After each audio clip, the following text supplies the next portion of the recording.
Josh, I have a lot of first-time homeowners. Never bought a home before, a little nervous about the process. Some are too confident about the process. They really think they can just go look at homes and then call you and go make an offer. So what would you recommend a first-time buyer does?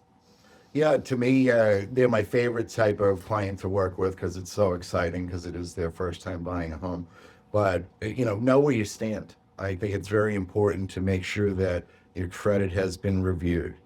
You provided your income documentation. We live in a world where people get paid in a variety of different ways, and lending guidelines are very specific as it relates to how to calculate a variable income source. So if you have overtime bonus, commissions, etc., tips, you need to make sure, that that's going to be an acceptable source of income to help you qualify for that loan.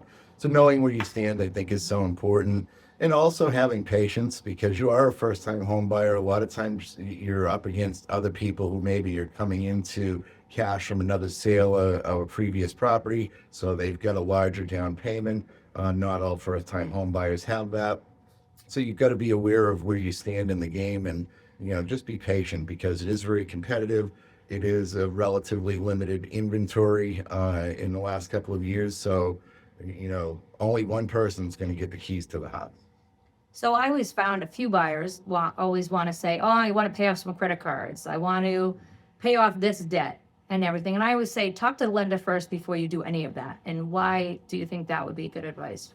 It's great advice, actually, because when we pull a credit report, we have a system that is tied to the credit bureau's scoring models, basically the credit scoring algorithm, and it will give us very pointed details to say, if I have $5,000 or $10,000 available, what is the best, most optimal way for me to use that money to pay the balances down on my credit cards so that it will maximize my credit score?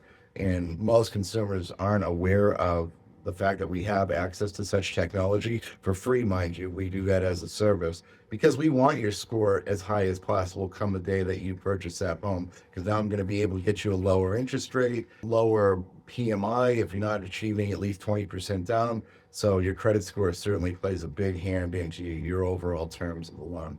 And I've heard paying off credit cards can sometimes be detrimental to your application because of your credit Yeah, I score. mean, you certainly don't want to close it, right? If you've had a, long-standing credit card that you've always made the payments on time, and then you pay it to zero, and for whatever reason you decide to close it with that creditor, you've now lost that good long-standing history because it's no longer factoring into the credit scoring model because it's now a closed account. So they punish you for being smart about your financing, but in Yeah, this so situation, you it's can cut definitely the card, you can throw it in a drawer. Just don't call the creditor to close it. tell them that you're closing it. You want to leave that long-standing account open for sure.